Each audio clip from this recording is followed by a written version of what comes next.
So the second line we're going to be looking at, if you remember from part one, was fishing across with soft pellets. Now we're going to look at a bit of hard pellet fishing in the deeper water. The reason I'm fishing hard pellets rather than micro pellets take a little bit longer to sink.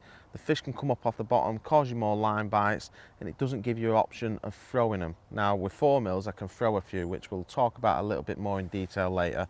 First thing I want to run you through though is where I'm going to fish. So if you remember from the first part of the campaign, we actually fished maggots on this line when it's a little bit cooler, and we actually fished them on a top 6, smack down the middle of the canal. So when you plumbed it up, you'll see here, my float, my bristle is just level with the water surface. Now all this here, you can see these bubbles coming up near my float there. Now all that there is really soft bottom. And what happens is when the fish come in your peg, they fizz and they blow and bubble and everything else, and they can't really see your bait. So what I'm doing today, I'm still fishing in the deep water, but I'm going to take a section off, I'm going to fish it on a slight angle, and I'm actually going to fish it where I feel like the bottom's a little bit harder. So here, it's only an inch shallower, and this comes all the way in. You see there, it's coming up an inch, staying the same. So I'm just fishing it on that. It's all sort of one depth, but I don't want to be right in the deepest part because the centre of that track is going to be the siltiest, softest part of the lake. So I'm lining up with a marker just the end of them reeds, and I'm plumbing it so that the body of my float is just out of the water, and that's perfect. With maggots, when we fished it in the first episode, the reason I chose to go another section further out, even though it's silty, is the fish are not as active. Now the fish are a bit more active, they'll rummage about, grub that bait, kick up your bait, kick up the bottom, and it just makes them harder to catch. So with this line here, you know, the bottom's still going to be soft, but I'm just coming a little bit closer to me. One, to keep the fish from coming up off the bottom, and also it's easier to throw bait there as well, so I can maintain this line a little bit better, and I'm not fishing on the softest part of the bottom. So let's get a pellet on and let's get started. The rig and the setup I've used, so again, short F1 kit, grey hydro elastic, just gives you a little bit more control. It's not a deep venue, you've probably only got 4.5 foot on this particular line. Line wise, 017, again number 8 cube as a back shot, just to control that line behind my float to my tip. The float itself is 0.45 Wilkie carbon slim. The reason I've gone for carbon, there's no wind whatsoever. The presentation's perfect today, we don't really need to worry about fishing with wires and stuff. If it was skimming a little bit and I was fishing with pellets, I could go for a wire stem, but to be honest, it's not going to make a difference today because there's no surface skim whatsoever. Shotting wise, shotting pattern's a little bit different from fishing across in part one. We've got a bulk of cubes, so we've got number 9s on there, we've got 6 number 9s, and then dropper wise, we've got 2 number 9s as well.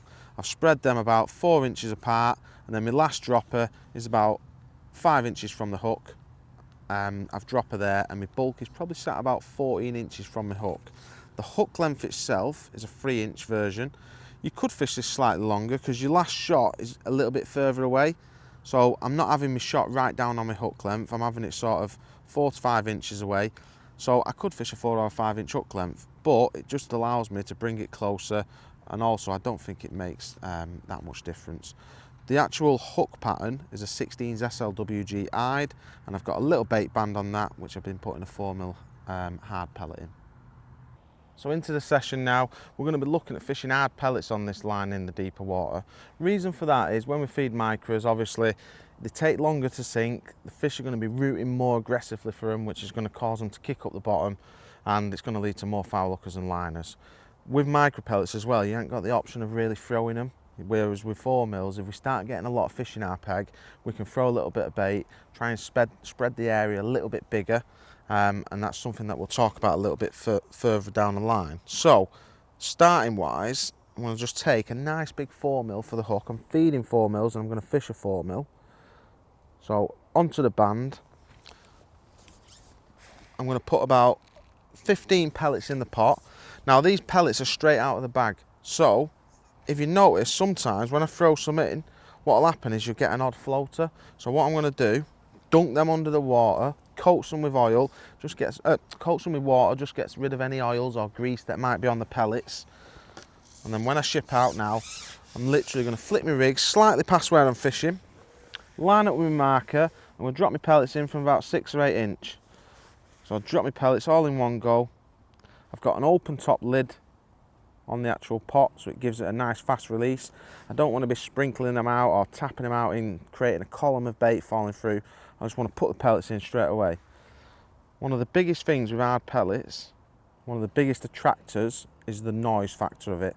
They sink very quickly, so sometimes that's good for keeping fish down on the deck, but also the noise factor is what draws them in mainly. So straight away there, the little indication, bumps a little fish. My pellet's alright, it's not started to break down, so same again, 15 pellets. Just give it a little dunk under the water as I'm shipping out. Pellets in, let your rig straighten out, and then we're right on top of our baits. One of the biggest attractors with hard pellets is the noise factor. Now obviously I've got the option of throwing a few, but just to start my session off, I'm just going to go in, I'm going to pot 15 pellets and just see if I can get a bite. So I'll sit there. Everything I learnt from the first part of the session, so when I was fishing across in part 1, I know the fish, when they're in your peg, they respond quite quick. So same again, if I haven't had a bite after sort of 2.5 to 3 minutes, I need to be doing something. It's that time of the year where you have to be feeding regular, and the same principles apply fishing down the middle, fishing across, fishing down the edge. If the fish are in the area, you will be getting a response pretty quickly. So don't sit there and think, oh, I've not had a bite, I'll just sit for 5, 6, 7 minutes, because all that's happening is time is passing you by. So I have to keep putting bait through, and then like to start off with on this line, like I said, I'm just potting a few in. I'm just starting a little bit negative. If there's any fish in the area, then hopefully I'll catch a few quick fish, and then I can think about drawing more fish in by loose feeding a few. Now in a match situation, you would have probably been loose feeding this line all the time. I'm just literally going on it and just starting afresh. But in a match situation, obviously you want to bring everything that you're doing today together. So I might have been throwing sort of 10 pellets there regular, just to keep that peg sort of ready to go on when I wanted to. But I'm just starting it just to show you, like, because you can start on this line, you know, you don't always have to start across. Across is probably the safest place to start, but if it's a cold day and you feel like the fish are in the deeper water, you know, don't be frightened of starting on this line. If you think, right, the fish are in the deep water today, you know, why start in the shallow water? You would start down the middle. So if I was building this line up, say I started across and I wanted to come on this after an hour and a half, then obviously I want to be chucking a little bit of bait there. So I'd just be throwing 10 pellets, getting the fish's interest, and then when I dropped on it, hopefully it'd be ready to go. So you can see there an odd bubble starting to come up, so there's already some fish in the peg. There we go, I knew that, because you just see them bubbles, that's fish just disturbing the bottom. So we knew there was something there.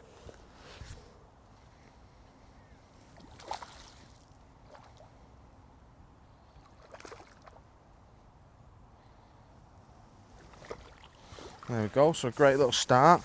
A little bit slower, obviously. If I'd have been sort of priming this line, I might have dropped in, there'd been fish there straight away. But I wanted to show you this because if in case you ever wanted to start on this line, this is exactly how I'd start the line. I'd go in, pot a few pellets, let my peg naturally develop. Now what's happening here with my pellet is starting to go a little bit soft, it's starting to the breakdown process. So what I'm going to do, if that happens, change my pellet, I pick out my pellets and I look for a nice big one. So the biggest one I can see, onto the hook, pull it onto the little band, centralise it, and then we're going to start again. Now if I'm fishing like this, I'm not going to change anything until I start missing bites. Little dunk of the pot under the water. If I start missing bites, then basically I'm potting my bait too tight and I need to spread it, and that's when throwing a bit of bait comes into play. So for now, go in, pot my pellets nice and tight and accurate. You can already see an odd bubble coming up, so there's already some fish feeding on my last lot of pellets. So hopefully my response will be a little bit quicker this time. Like I said, if I've not had a bite within 3 minutes, I'm going to feed again. So sit there, be patient, wait for the fish to find that bait. If nothing happens, I've got to come back in, refeed again.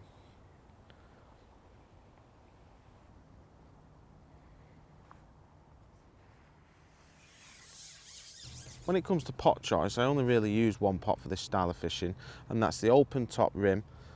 I don't want to be sprinkling the pellets, and I don't want to be using the smaller rim. I just want the open one so I can get a fast release of my pellets. All I'm going to be doing with this is literally putting a dozen pellets in or so, going out there, tipping them into my peg, and that's all I use it for. It's purely for accuracy. I'm not thinking about, oh, I need to sprinkle them or I need to get them in any quicker. It's just one turn of the pot, pellets straight in, job done. So as you can see from there, when you start missing an odd bite or you start foul looking an odd fish, that's the downside to potting bait. When you're potting bait in a really tight area, especially in deeper water, it encourages fish to come to it, sit over your bait, and sometimes you can start foul looking a few. So rather than have 4 or 5 fish trying to feed off an area, say the size of a pint glass, what we need to do is make the area a little bit bigger. Now, I'm not going to spread my bait with a pot. What I'm going to do is actually take my pole pot off, and this is where throwing bait can come into it. So I've flash soaked some pellets, because obviously you get an odd floater if you just throw them dry out of the bag. So I've flash soaked some pellets, literally give them a dunk, dropped them back in. That just again gets rid of any oils, gets rid of any surface tension. All them pellets now are going to sink. So basing it off what we was doing last time, we was feeding about 15 pellets in our pot. So I've got a little formula on the hook again, got rid of that pole pot, and now I'm not going to purposely try to spread them, but naturally as you're throwing pellets you're never going to be 100% accurate. So I'll take a few pellets. I'm going to take about 8 to 10 pellets, and I'm going to feed that twice. So throw a few pellets, and this is one of the reasons why I took a section off as well, because when you're fishing a section off, it just allows you to be more accurate with your throwing. If I'm fishing 6, 7, 8 metres, don't give you that option of throwing pellets after you've hooked a fish, so, or as you're putting your rig in even to feed. So what we're going to be looking at doing here now is feeding. So we've got us bait in, try and catch a fish. If the fishing gets really good, what we might then do is hook a fish, get it out of the peg, feed a few, try and settle the fish down and see if that's any better. But when we're throwing pellets now, there's an indication straight away, it gives us the option of drawing new fish in, because we're making noise and fish love the noise. That's what attracts them into your peg. So same principle, sit there. In my head I'm thinking 2.5, 3 minutes. If I've not had a fish, I'm going to throw a few more in, because if we're catching, if the fish are responding to it, everything's been happening in that first minute and a half. So you don't want to sit there now and just not do anything. You still have to try and maintain that feeding regime.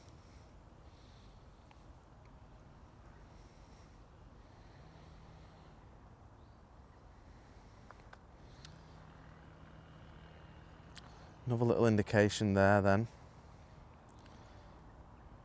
Obviously we're still going to have quite a tight pile of bait, because we've only just took the pot off. So hopefully as the peg sort of, as we start throwing a bit more pellet, we're going to spread it over a bigger area. The peg will start to settle down in the next 5 to 10 minutes. And obviously we're doing this at short range, but if you was fishing at long range, say you was doing it in an open water lake, you take the exact same principles, you do it long. Instead of throwing it by hand, you'd be pinging it with a catapult.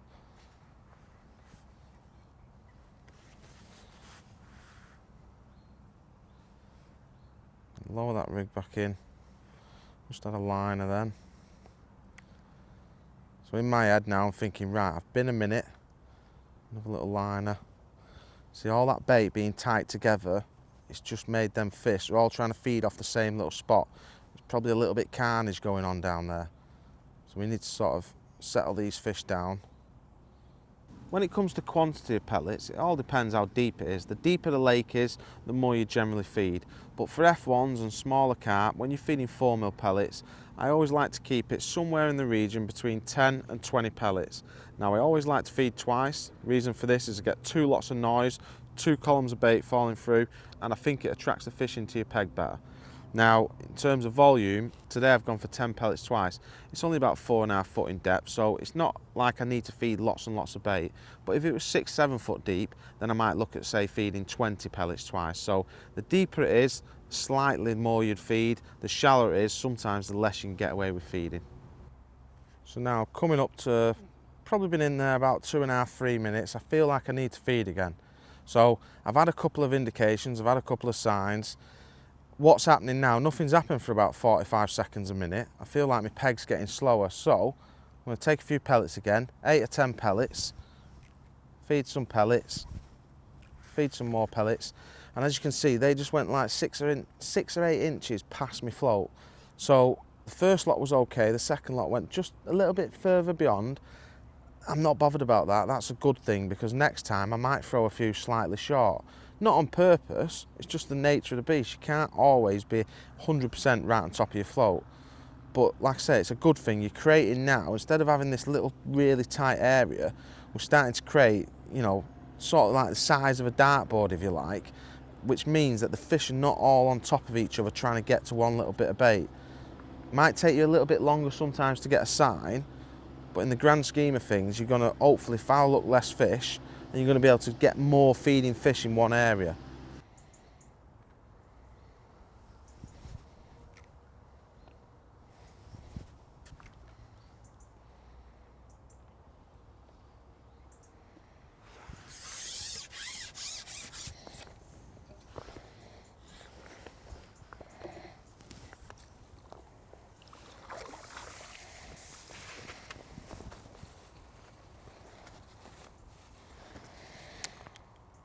So there we go, little stocky.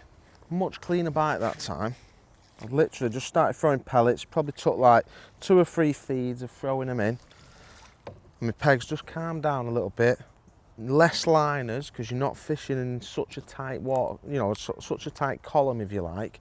When I'm throwing it, when I start throwing my pellets in, I'm spreading it about, and hopefully now my peg will start to settle down, less silly indications, convert to more fish, which means your catch rate is going to go up. So for now, all I'm going to do is keep throwing some pellets. Now, one thing to bear in mind, when I'm throwing pellets, I'm attracting a lot of fish into my peg. If I stop throwing, if I carry on throwing pellets and my bites stop, then something's changed. If I'm putting too much food in my peg and I'm not getting enough bites to warrant doing that, you need to go back to feeding with a pot. You can bring them back in. So if your peg starts to fade, if you like, it starts to fizzle out, either the fish have left you, or you've overfed it slightly, or you're creating too big of an area, and then your bait's taking a lot longer to get picked up. Therefore, pot back on, pot it in, start again from fresh, just like I did, you know, to start the session. So bait choice for today is hard 4mm pellets. These are straight out of the bag that I've got in my hand here, and these have not been soaked. This is how I always like to start off with my pellets, because if I don't want to use them all in one session, I can keep them for the next session. That's the beauty of hard pellets. But if I plan on throwing any into the peg, then I need to make sure that they're not floating, which sometimes pellets can do because they have some oils on them, stuff that can catch in the water surface tension. So what I like to do with them ones is flash soak them. They're still nice and hard, but it just sort of degreases the pellet and means that when I can throw them in by hand, every single one sinks to the bottom.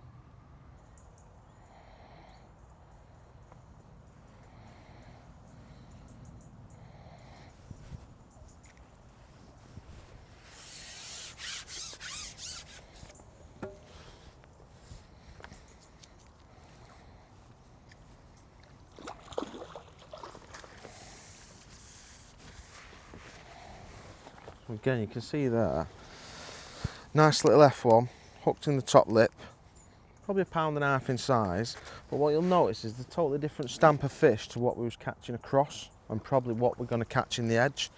So this is another reason why you want to sometimes have a deep water line, because certain fish, you know, your bigger fish generally, like to live further up the shelves. They like to feed where the bottom's really hard.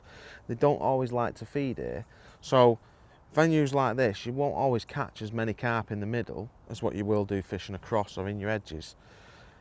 But also, like, you won't catch as many stockies sometimes. So by having a couple of different depths, if you like, you know, fishing across to that far shelf where it's probably 2 and a bit foot, and then fishing down the middle where we've probably got 4.5 foot, it just means that you're covering your options. You know, if the fish don't want to be in the shallow water, you can drop onto your deep line.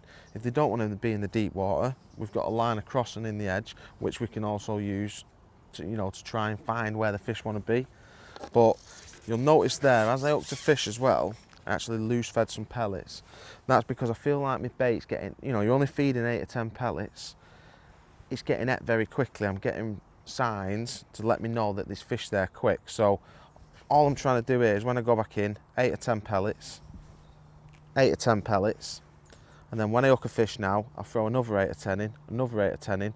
The more feeds I can have, the more chance I've got of drawing fish in my peg.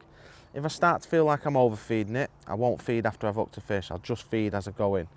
But if I feel like my peg's getting good, I missed a bite then looking at the camera, if I feel like my peg's getting good, like now, I want to be getting as many feeds in as possible and keeping them fish as happy as possible and as settled as possible. You don't want to get into a rhythm of feeding too regular. So in the back of my head all the time, I'm thinking, right, I ain't going to feed now for 2 or 3 minutes. See if I can catch this fish. Another little indication. So if I start getting too many signs, I'll start to cut my feed back a little bit. But what I'm trying to do now is I'm just trying to make my peg better.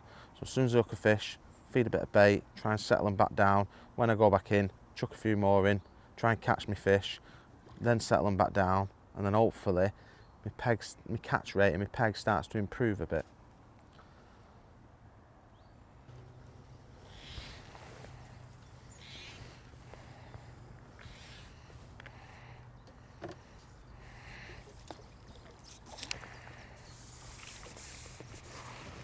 So as you can see from that there, I'm throwing bait, and I feel like my peg is slowing down. So exactly what I said before, when there's not enough fish there, you feel like, oh, I've got to keep throwing bait to attract the fish. When in fact, the reason you're not getting as many bites is you've lost your accuracy. So all of a sudden, there's only 1 or 2 fish in your peg. You've got this big spread of bait, and it's taking them so much longer to get the bait picked up. So, well, your hook bait picked up. So what I've just done there is just gone back to putting a few in the pot, kinder them in, catch my fish, and then while I'm playing the fish, I just chuck a few more in. That noise is going to draw them back in. But then what I'm going to do now is go back in with a pot again. So again, probably a dozen pellets in there, and just make it really accurate again.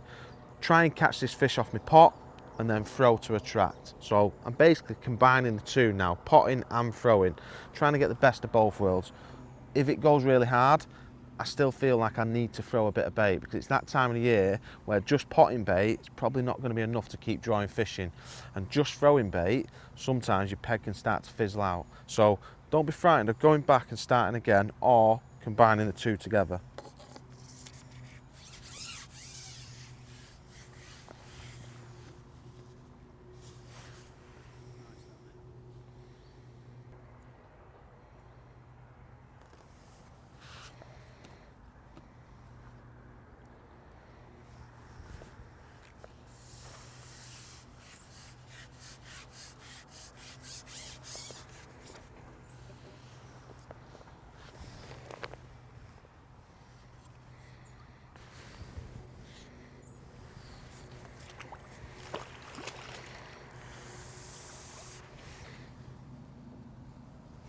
So there we go. Nice fish to end the session on. But as you can see there, as soon as you start potting again, you start bringing them fish into a tighter area, which means that you get a slightly quicker bite. So don't just keep throwing pellets, getting an odd liner, because the fish are in your area, but they're not focused on that little tiny pile that you're creating. When you create that little tiny pile with a pot, obviously there's good things about it. You get a bite quicker. There's also downsides to it. You can also foul up fish because you've got them coming in one area. So there's no right and wrong with this pellet fishing. You've got options. You can either throw bait, you can pot bait, but it all depends on the volume of fish that are in your peg. So if there's not many fish there, try and make a bit of noise loose feeding, try and drag some fish back in. If there's too many fish there, then again, you need to be loose feeding to spread the bait. But when you're at that in between, you know, the good anglers, what they'll do is they'll mix it up. They'll pot a few in, catch a fish, then throw a few, try and draw one back in. There's loads of little things you can do, but I can't just say to you, this is how you want to be feeding it, because every day and every peg is slightly different. But hopefully there's a few tips that'll give you a couple of, you know, things to go out and try, you know, potting bait, throwing bait, catapulting bait if you're fishing at distance, mixing the two together, and hopefully it'll try and get the best out of your peg when you're fishing hard pellets. If you like this little session on hard pellet fishing, please give us a like and subscribe. We really appreciate it if you would support us. If you've got any questions, any queries, anything that you want answering about today's session, drop them in the comments section below and we'll try and get them answered for you.